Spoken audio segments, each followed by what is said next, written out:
el 19 de septiembre de 1985, a las 7:19 de la mañana, la vieja ciudad de hierro que Rodrigo González había cantado durante años se derrumba sobre él y lo entierra vivo. 34 años. Una de las voces más originales del rock mexicano, apagada bajo toneladas de concreto junto a la mujer que amaba.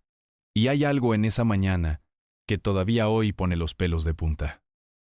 Algo en las canciones que ese hombre había escrito sobre una ciudad que se cae a pedazos. Una coincidencia tan exacta que cuando pasó, mucha gente dejó de llamarlo coincidencia. Si viviste el terremoto del 85, o si creciste con el rock hecho en México, esta historia te va a remover por dentro. Y cada dato está documentado. Revisé las crónicas de la época, los testimonios de sus compañeros del movimiento rupestre y los registros de aquel sismo. Pero para entender al profeta y su final, hay que volver al principio. A un chico de Tampico que llegó a la capital con una guitarra y poco más, dispuesto a cantarle a la ciudad que un día se lo iba a tragar. Rodrigo González nace el día de Navidad de 1950, en Tampico, Tamaulipas, un puerto del Golfo de México. Desde niño le entra por los oídos una mezcla rara. La música huasteca de su tierra, el blues, el rock en inglés que llegaba por la frontera, los discos que se colaban en aquel puerto de marineros. Y junto a la música, los libros. Rodrigo lee mucho, piensa mucho. Es un chico curioso, irónico, con la cabeza llena de preguntas. De joven estudia un tiempo psicología en la Universidad Veracruzana, en Xalapa. Y eso, que parece un detalle menor, no lo es. Porque esa mirada de estudiante de psicología, esa costumbre de observar a la gente y de meterse debajo de su piel, va a marcar para siempre su forma de componer. Rodrigo no va a escribir canciones de amor bonitas y vacías. Va a escribir radiografías de seres humanos, retratos del de al lado. Pero Xalapa se le queda chica. Lo que él quiere está en otro sitio, en el monstruo, en la gran ciudad. Y a finales de los años 70, entre el 76 y el 77, Rodrigo hace las maletas y se planta en la Ciudad de México. El entonces Distrito Federal, una bestia de millones de personas, de tráfico infinito, de injusticia y de ruido. Llega sin contactos, sin disquera, sin un peso de más. Llega solo con su guitarra y con la certeza absurda de que tiene algo que decir. Y al principio, como casi todos, la pasa mal. Para sobrevivir, canta en la calle. Se sube a los camiones, a los cafés, a cualquier rincón donde lo dejen tocar a cambio de unas monedas. Imagina la escena. Un hombre flaco, de gafas, subiéndose a un camión repleto a media mañana, sacando su guitarra entre el bullicio y poniéndose a cantar para gente que ni lo conoce ni lo pidió. Algunos lo ignoran, otros lo miran con fastidio. Pero de vez en cuando, en algún rostro cansado, aparece una chispa de reconocimiento, porque ese tipo no canta cualquier cosa. Canta sobre ese mismo camión, sobre ese mismo cansancio, sobre esa misma ciudad que los aplasta a todos por igual. Y ahí, en ese instante pequeño, entre el ruido del tráfico, ocurre algo parecido a la magia. Un desconocido y un puñado de pasajeros conectan durante 3 minutos a través de una canción. Esa fue la escuela de Rodrigo. No los grandes teatros, sino el camión, el café, la calle. El contacto directo, sin red con la gente de carne y hueso a la que le cantaba. Al comienzo hace lo que todos hacían entonces: cantar covers en inglés, imitar a los gringos, repetir las canciones de fuera que estaban de moda. Es uno más de los muchos jóvenes que soñaban con ser estrellas copiando a sus ídolos extranjeros. Pero a Rodrigo le pasa algo que lo cambia todo. Mientras canta esas canciones prestadas, mientras imita acentos que no son el suyo, empieza a sentir que aquello es mentira. Que no le pertenece. Que está cantándole a una vida que no es la que ve cada día por la ventanilla del camión. Porque lo que él ve no es Nueva York ni Londres. Lo que él ve es el metro repleto, el oficinista derrotado, la vecindad, el desempleado, la rata de 2 patas que estafa al de abajo, la soledad de 6 millones de personas amontonadas. Y un día decide dejar de imitar.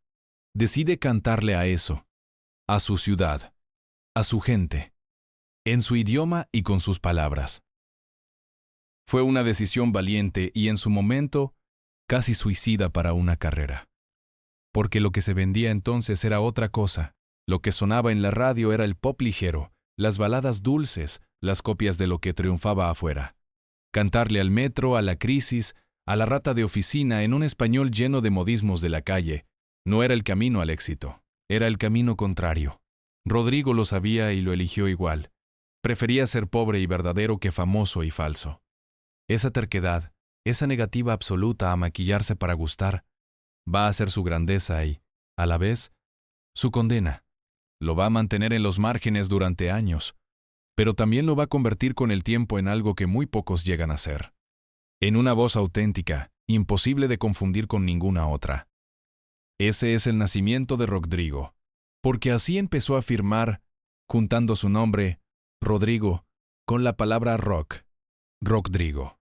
Y pronto le colgarían otro apodo, uno que se le queda pegado para siempre y que parece una broma hasta que entiendes lo que significó. El profeta del nopal. El profeta de aquí, de lo nuestro, del nopal y del asfalto, no el de las profecías importadas. Lo que Rodrigo hace en esos años es algo pequeño y enorme a la vez. Agarra la tradición del cantautor, la del trovador con su guitarra de palo, y la cruza con la actitud del rock y con el lenguaje de la calle de la Ciudad de México. Canta sobre el metro, sobre el tráfico, sobre la crisis, sobre los sueños rotos de la clase media, sobre la ciudad como un animal de hierro que devora a sus habitantes. Y lo hace con humor, con sarcasmo, con una ternura escondida debajo de la mala leche. A su alrededor se va juntando un grupo de músicos parecidos a él. Gente sin disquera, sin lujos, sin ganas de venderse. Tocan con instrumentos humildes, guitarras acústicas, armónicas, lo que tienen a mano. Y para reírse de los músicos pomposos y carísimos de la época, se ponen un nombre a propósito tosco. Se llaman a sí mismos rupestres, como las pinturas de las cavernas, música de las cuevas, arte hecho con las manos, sin maquillaje, sin efectos, sin mentiras. Rodrigo se convierte en el corazón de ese movimiento en el que escribe su manifiesto, en su voz más afilada. Pero aquí hay que detenerse y entender una cosa, porque si no, no se entiende nada del resto.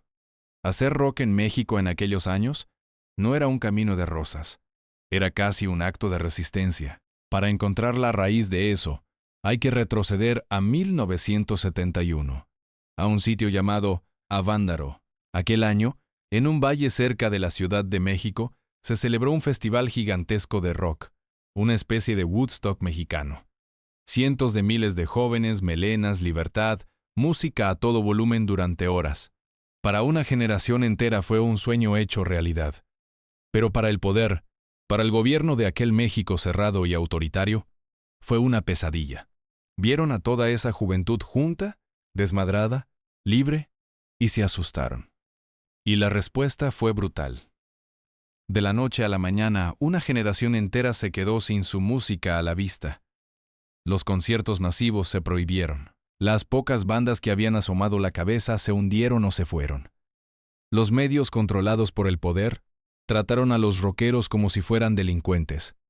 Una amenaza para las buenas costumbres. Se construyó una imagen del rock como sinónimo de perdición. Y con esa excusa se le cerraron casi todas las puertas. El mensaje para los jóvenes era claro: esa música no es para ustedes. Olvídenla. Durante más de una década, el rock mexicano sobrevivió a escondidas, en la sombra, como una planta que crece en una grieta del cemento. Y de esa grieta, contra todo pronóstico, iba a salir Rodrigo. Después de Avándaro, el régimen le declaró la guerra al rock. Lo sacó de la radio y de la televisión. Cerró foros, persiguió conciertos, empujó a toda la escena a la clandestinidad, a unos antros sórdidos y peligrosos que la gente llamaba hoyos funky, garitos de mala muerte donde el rock sobrevivía como podía, escondido, vigilado, pobre. Durante años, ser rockero en México fue casi ser un delincuente a ojos del sistema. En ese desierto, en esa clandestinidad es donde aparece Rodrigo. Y por eso su forma de trabajar fue la que fue. Como las disqueras no querían saber nada de gente como él, Rodrigo se fabrica su propia salida. Graba sus canciones de forma casera y las mete en casetes que él mismo arma, y luego los vende a mano, uno por uno, al final de sus conciertos, en los cafés, en la calle, en el metro, sin intermediarios, sin permiso de nadie. En 1984, saca su casete más famoso, uno que se llama Urban Historias, con H, un juego de palabras entre lo urbano y la historia. Ahí dentro están algunas de sus canciones eternas. Una sobre la estación del Metro Valderas, donde un hombre pierde a su novia entre la multitud y la busca como un loco.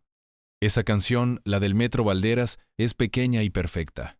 Cuenta una historia mínima, casi tonta. Un hombre que baja al metro con su pareja.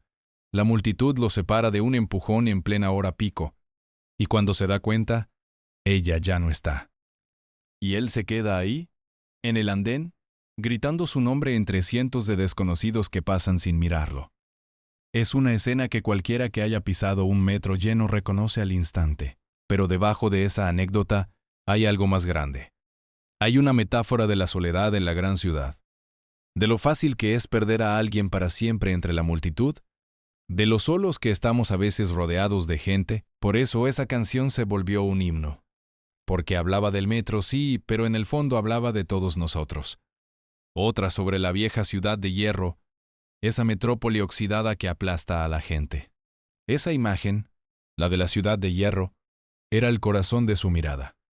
Para Rodrigo, la gran ciudad era una especie de monstruo viejo y enfermo, una máquina oxidada que seguía funcionando por inercia, tragándose cada día a millones de personas y escupiéndolas exhaustas por la noche. Una metrópoli construida sobre la desigualdad, sostenida con alambres y con corrupción, donde el de abajo nunca alcanzaba y el de arriba nunca pagaba. Cuando cantaba sobre esa ciudad de hierro que se caía a pedazos, hablaba de eso. De un sistema podrido, de una sociedad agrietada, de una decadencia que él veía por todas partes. Era denuncia social, metáfora, poesía urbana. Una manera de decir que aquella ciudad tal como estaba no podía aguantar mucho más en pie. Guárdate esa idea. La vamos a necesitar al final. Otra que se llama No tengo tiempo de cambiar mi vida. Sobre la trampa de la rutina. Sobre el trabajo que te come los días, sin dejarte respirar. Apunta bien esa canción. No tengo tiempo de cambiar mi vida. Vamos a volver a ella más adelante. Y cuando lo hagamos, te va a doler. Las letras de Rodrigo eran como crónicas, como pequeñas películas de 3 minutos sobre la vida real de la ciudad. Por eso conectaron tan rápido con los estudiantes, con los jóvenes, con toda la gente que se sentía perdida en esa selva de concreto. Porque por fin alguien cantaba lo que ellos vivían. El escritor José Agustín, uno de los grandes cronistas de la contracultura mexicana, dijo de él que con Rodrigo González por fin había un rock más complejo, más crítico, más inteligente y muy mexicano. Viniendo de quien venía, eso eran palabras mayores. Y Rodrigo tenía una palabra para definirse a sí mismo que lo retrata entero. Decía que él no era artista. Decía que era anartista. Juntaba arte y anarquía en una sola palabra, inventada. Ni se sometía a las reglas del mercado, ni a las reglas de nadie. Hacía lo que quería, como quería, y se lo vendía directo a la gente. Durante un tiempo, eso significó vivir en la pobreza, en los márgenes, casi en el anonimato. Pero entre 1984 y 1985, algo empieza a cambiar. La semilla empieza a dar fruto. De pronto, el mundo empieza a fijarse en Rodrigo. Aparece en periódicos y revistas. Lo invitan a programas de televisión sobre música urbana. Sale en un par de películas. Toca en el Museo del Chopo, en festivales rupestres que juntan a lo mejor de esa escena marginal. Su nombre empieza a correr de boca en boca más allá del pequeño círculo de iniciados. Aquel despegue tuvo escenarios concretos. El Museo del Chopo, un espacio mítico de la contracultura mexicana, organizó festivales de música rupestre que por fin pusieron a esos músicos marginales delante de un público más amplio. La televisión, esa misma que durante años le había dado la espalda al rock, empezó a abrirle pequeñas rendijas en programas dedicados a la música urbana. El cine lo llamó para un par de películas. De repente, el hombre que vendía casetes en el metro empezaba a ser tratado como lo que siempre había sido sin que casi nadie lo reconociera. Un artista importante, un cronista de su tiempo. Era un cambio lento, todavía modesto pero inconfundible. El hielo, después de tantos años, empezaba a romperse. Después de años cantando para casi nadie, Rodrigo está por fin a un paso del reconocimiento de verdad. Imagina ese momento.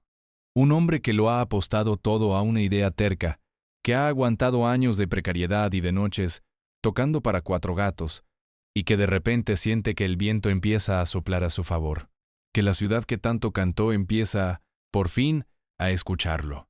Tenía 34 años, tenía canciones para regalar, tenía toda una vida por delante para cambiar el rock mexicano desde dentro. Y aquí está una de las partes más crueles de toda esta historia. Porque Rodrigo murió justo en la bisagra, justo en el instante en que el largo invierno empezaba a terminar. Después de años de cantar para casi nadie, de vender casetes uno por uno, de aguantar el desprecio de la industria, por fin la balanza empezaba a inclinarse a su favor. Lo entrevistaban, lo grababan, lo invitaban. Su nombre empezaba a sonar en lugares que antes le habían cerrado la puerta. Estaba, literalmente, a punto de cosechar lo que había sembrado con tanto sacrificio durante una década. Faltaba tan poco. Y fue precisamente entonces, a las puertas del reconocimiento que tanto le había costado, cuando todo se vino abajo. Esa cercanía entre el triunfo y la tumba es lo que vuelve su historia tan difícil de digerir. En lo personal, también tenía su mundo. Compartía la vida con una mujer francesa, Françoise Bardinet, profesora de francés en México, a la que llamaba cariñosamente Pancha. Y tenía una hija pequeña, de 6 años, una niña que con el tiempo se haría conocida en la música, aunque por un camino bien distinto al de su padre. La pequeña crecería para convertirse en cantante de cumbia, bajo el nombre de Amandititita. Pero en 1985 era solo una niña con un papá soñador que vendía casetes en el metro. Alrededor de Rodrigo se movía toda una tribu de músicos y amigos del movimiento rupestre. Gente como Roberto Ponce, como Fausto Arreyín, como Rafael Catana, como Jaime López. Compañeros de trinchera, de cafés con poca luz, de guitarras compartidas. Una familia elegida en mitad de la ciudad hostil. Y aquí, antes de llegar al final, aparece un episodio que poca gente conoce y que dice mucho de cómo funcionaban las cosas. Una de las canciones de Rodrigo, la del Metro Valderas, le gustó tanto a otro monstruo del rock mexicano, a Alex Lora, el líder de El Tri, que decidió grabar su propia versión. Y esa versión llegó a muchísima más gente que la original, porque El Tri sí sonaba en todas partes. El problema es que, al versionarla, Lora le cambió cosas. Le cambió algún detalle de la letra y, sobre todo, le cambió el sentido. En la canción original de Rodrigo, el hombre pierde a su novia entre la multitud del metro y la busca desesperado en una historia casi tierna. En la versión que se hizo popular, el final era otro, más comercial, más crudo, y Rodrigo, según contaron los suyos, no quedó nada contento con ese cambio. Sentía que le habían tocado su criatura, que le habían cambiado el alma a su canción para hacerla más vendible. Era el viejo choque entre el que crea desde la verdad y el que adapta para el éxito. Es una historia pequeña, casi una anécdota, pero guárdala porque habla de algo que recorre toda la vida de Rodrigo. La tensión entre su pureza terca y un mundo que siempre quería domesticarlo, cambiarlo, hacerlo más fácil de tragar. Llegamos así a septiembre de 1985. A los últimos días. Rodrigo vivía en un edificio de la calle Bruselas, en el número 8 en la colonia Juárez, una zona céntrica de la Ciudad de México. Un edificio de los años 50 de 4 pisos con grandes ventanales. Ahí compartía la vida con Pancha. Ahí guardaba su guitarra, sus libros, sus gafas y una libreta. Una libreta que, según sus amigos, contenía cerca de 300 canciones. 300. Una obra entera, gran parte de ella inédita, escrita a mano, guardada en casa. Para entender lo que significaba esa libreta, Hay que pensar en cómo trabajaba él. Rodrigo componía sin parar. Llevaba canciones en la cabeza, versos en los bolsillos, ideas anotadas en cualquier papel que encontrara. Esa libreta era el cofre donde guardaba lo mejor de años de observación, de noches en vela, de mirar la ciudad y traducirla en música. Era, en cierto modo, su verdadera obra completa, mucho más grande que los pocos casetes que había alcanzado a grabar y a vender. Canciones que nadie más conocía, que solo existían en su letra apretada y en su memoria. Un patrimonio entero metido en unas hojas de papel. Y como tantas cosas de Rodrigo era algo frágil, modesto, sin copia de seguridad, expuesto a perderse en cualquier momento. Nadie imaginaba lo pronto, ni lo brutalmente, que se iba a perder. La noche del 18 de septiembre, la víspera, pasó algo que parece escrito por un guionista con muy mal gusto para las ironías. En ese mismo edificio de Bruselas, 8 vivía también uno de los fundadores del diario La Jornada, un periódico nuevo de izquierdas que justo entonces cumplía su primer año de vida. Para celebrarlo, organizaron una pequeña fiesta de aniversario ahí entre vecinos. Y a esa fiesta bajó Rodrigo, guitarra en mano, a cantar para los presentes. Esa fue su última actuación.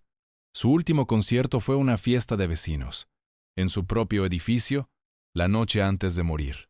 Cantó sus canciones sobre la ciudad de hierro, sobre el metro, sobre la vida que no da tiempo a cambiar, delante de un puñado de amigos, sin saber que era la última vez. Hay algo casi insoportable en esa última imagen. Rodrigo con su guitarra, en una habitación de su propio edificio, cantándole a un grupo de vecinos y amigos las mismas canciones de siempre, las de la ciudad que se cae, las del metro, las del hombre que no tiene tiempo de cambiar su vida, sin focos, sin gloria, sin público de pago.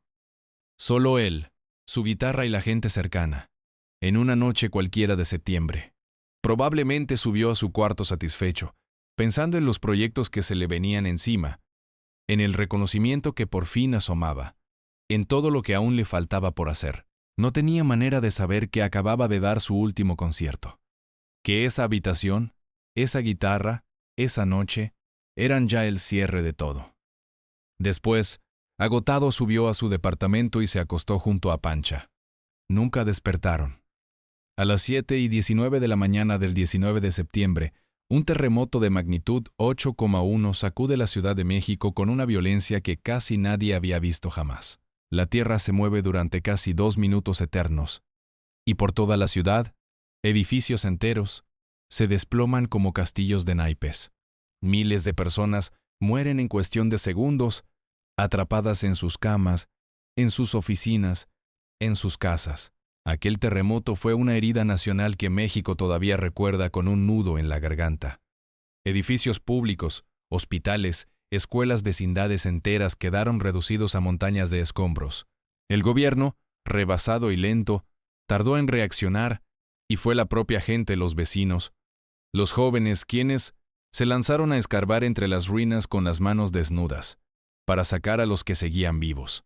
La ciudad descubrió, en su peor día, una solidaridad que no sabía que tenía, y entre los miles y miles de historias rotas de esa mañana, entre las cifras imposibles de muertos y desaparecidos, había una que el mundo del rock tardaría muy poco en descubrir con horror. Una de esas montañas de escombros, en la colonia Juárez, guardaba debajo a uno de los suyos. El edificio de Bruselas 8 fue uno de los que no aguantaron. Se vino abajo entero, con todo dentro, y bajo esos escombros quedaron sepultados Rodrigo y Pancha, juntos en el departamento donde habían dormido por última vez. La ciudad de hierro que él había cantado durante años, esa metrópoli vieja y oxidada de sus canciones, se le cayó encima de verdad. La metáfora se volvió tumba.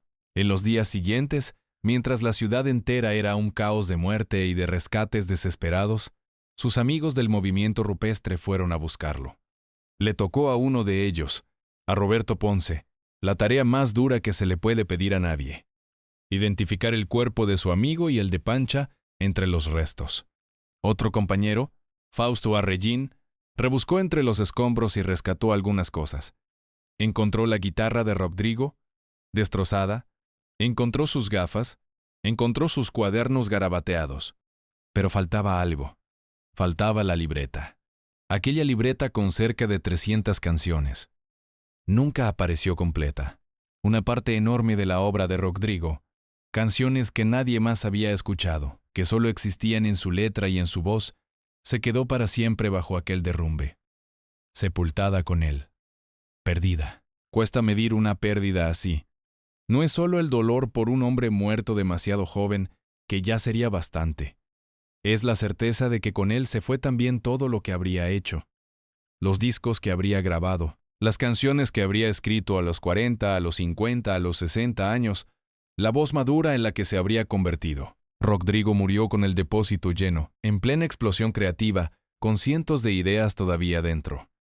Y todo eso se apagó de golpe, en un minuto, debajo de un edificio de la calle Bruselas. Pensar en lo que pudo ser y no fue, es, quizá, una de las partes más tristes de cualquier historia. En la de Rodrigo, esa sombra de lo que nunca llegó a existir es enorme. Piensa en eso un segundo. No solo murió un hombre de 34 años en plena ascensión. Murió, con él, una biblioteca entera de canciones que jamás escucharemos. Un tesoro hecho polvo. Y aquí, donde la historia de Rodrigo parecería terminar, en realidad empieza su capítulo más extraño.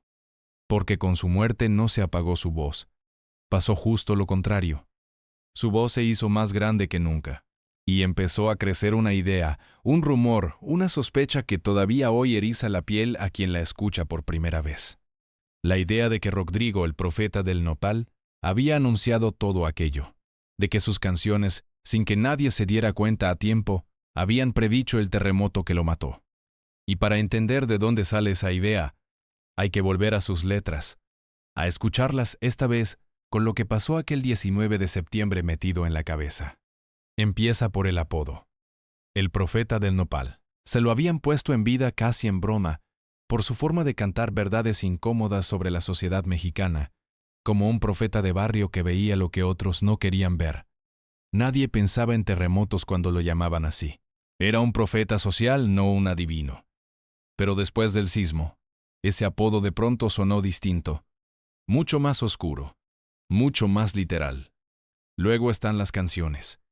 Rodrigo le había cantado una y otra vez a una ciudad que se caía a pedazos.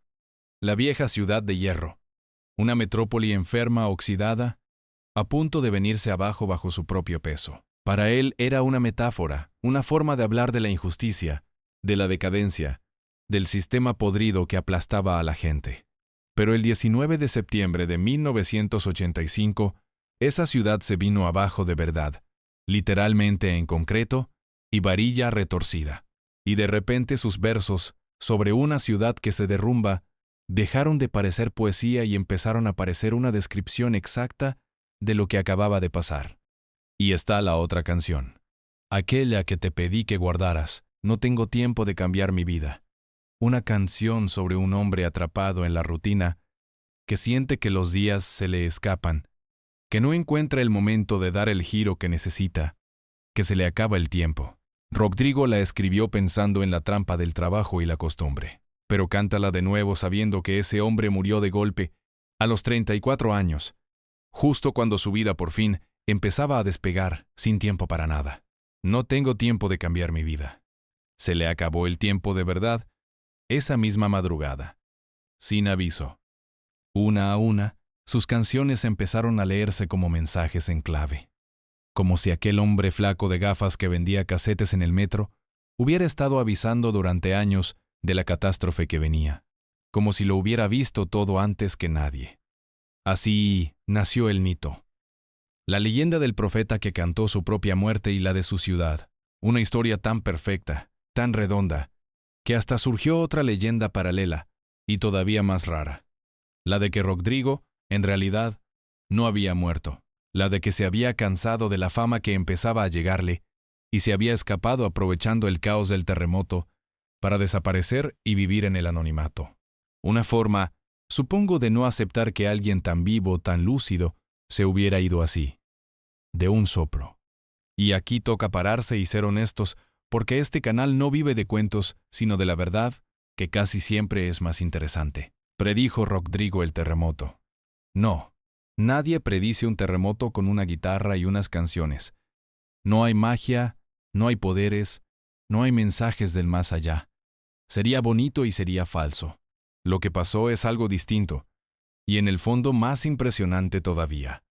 Rodrigo no vio el futuro, vio el presente. Lo vio con una claridad que casi nadie tenía. Vio una ciudad construida deprisa y mal, sobre el lecho de un lago, llena de edificios frágiles y de corrupción en los cimientos. Vio una sociedad cansada, precaria, al borde del colapso. Vio la fragilidad de todo aquello con los ojos de un cronista y de un estudiante de psicología, y lo cantó. Cantó que esa ciudad de hierro estaba enferma, y que podía caerse. Y cuando la ciudad efectivamente se cayó, por razones geológicas que nada tienen que ver con la profecía, sus palabras quedaron flotando encima de las ruinas como si las hubiera escrito el día después. No adivinó la fecha, diagnosticó la enfermedad. Y la enfermedad, un día, mató al paciente. Esa es la verdad detrás del mito. Y es, si lo piensas, mucho más perturbadora que cualquier profecía. Porque significa que todo estaba a la vista, que un cantante de la calle lo había visto y lo había dicho, y que nadie quiso escucharlo a tiempo. Por eso su muerte, en lugar de borrarlo, lo convirtió en leyenda al instante. Es raro que el mito de alguien empiece el mismo día de su muerte. Con Rodrigo pasó. El 19 de septiembre se apagó el hombre y se encendió el profeta. A partir de ahí, su obra creció sin parar. Sus amigos rescataron lo que pudieron de sus grabaciones, de los casetes, de las cintas de conciertos, y publicaron discos póstumos para que esas canciones no se perdieran como se perdió la libreta. Su hermana se encargó de cuidar su legado. Bandas enormes del rock mexicano, el Tri, La Maldita Vecindad, Café Tacuba y muchas más, lo reconocieron como un padre, como una raíz, como el hombre que les había enseñado que se podía hacer rock hablando de la propia calle, en el propio idioma, sin copiar a nadie. La estación del Metro Valderas, esa que él había vuelto eterna en una canción, hoy tiene una estatua suya. Cada 19 de septiembre, músicos y admiradores se juntan ahí, en el aniversario doble de su muerte y del terremoto, a tocar sus canciones, a recordarlo, a cantarle de vuelta a la ciudad que se lo llevó. Su hija, aquella niña de 6 años, creció y se hizo cantante como él. Tomó otro camino, el de la cumbia y el humor, y se hizo conocida con su propio nombre. Pero lleva en la sangre la historia de un padre al que la ciudad le queda grande en las paredes del metro. Rodrigo González vivió poco, 34 años, cantó para casi nadie durante casi toda su vida, vendiendo casetes a mano, peleando contra un sistema que no quería rock, y contra una industria que quería domesticarlo. Y justo cuando el mundo empezaba a darle la razón, la vieja ciudad de hierro de sus canciones se le cayó encima y lo enterró, junto a la mujer que amaba y junto a 300 canciones que nadie volverá a escuchar. Pero no consiguió callarlo. Su voz salió de los escombros más fuerte de lo que había entrado. Y hoy, cada vez que un tren entra en la estación del Metro Valderas, hay algo en esa ciudad enorme y rota que sigue cantando con la voz del profeta que la vio venir. La próxima vez que pases por una gran ciudad, por una de esas metrópolis de concreto y prisa, acuérdate del chico de Tampico que se subió a los camiones a cantarle a la gente, el que vio la grieta antes que nadie, el que cantó el derrumbe de la vieja ciudad de hierro, y el que terminó durmiendo para siempre debajo de ella, sin tiempo, ya nunca, de cambiar su vida.